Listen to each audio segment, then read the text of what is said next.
చాలామంది పిల్లలు మన హైదరాబాద్కి వెళ్ళి మన తెలుగు రాష్ట్రాలకు వెళ్ళి చాలామంది చదువు కోసమో ఉద్యోగం కోసమో వేరే దేశాలకు పోతారు. అమెరికా పోతారు, లండన్ పోతారు, ఆస్ట్రేలియా పోతారు, ఇంకొక ఆడికి పోతారు. ఆ దేశాలలో ఇళ్ళలో నౌకర్లు ఉండరు కదా.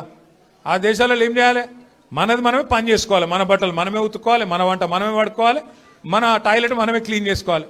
ఈ పిచ్చోనికా ఏం తెలియదు, చదువుకున్న బాపతేనేమో తెలుస్తుండే. ఇక మాట్లాడతాడు, ఏమంటాడు వీడు ఇప్పటికీ అమెరికాలో బాత్రూమ్లు కడుగుతూనే అంటాడు నన్ను. అరే అమెరికాలో నా బాత్రూమ్ నేను కడుక్కున్నా, నీకేం వచ్చిందిరా బాయ్, నాకు అర్థం కాదు. అమెరికాలో ఎవరిది వాళ్ళు చూసుకుంటారు, పని చేసుకుంటే కూడా తప్పేనా? ఎవరి ఇళ్ళలో వాళ్ళు బాసాన్లు తోముకుంటే తప్ప, ఎవరి ఇళ్ళలో వాళ్ళు బట్టలు ఉతుకుంటే తప్ప అంటే మరి మా ఆడపిల్లలలో మీరు అందరు ఉన్నారు, ఇంటి పని అంతా మీరే చేస్తారు, మరి ఇంటి పని మొత్తం మీరు చేస్తారు తప్ప అది? అట్లా మేము కూడా చదువుకున్నప్పుడు అమెరికాలో ఇంట్లో ఎవడుంటాడు? మరి ఎవరి పనాలు చేసుకోవాలి, ఎవరి గిన్నెలాలు దోముకోవాలి, ఎవరి బట్టలాలు ఉతుక్కోవాలి, ఎవరి టాయిలెట్లు క్లీన్ చేసుకోవాలి. తప్పేమున్నది అలా?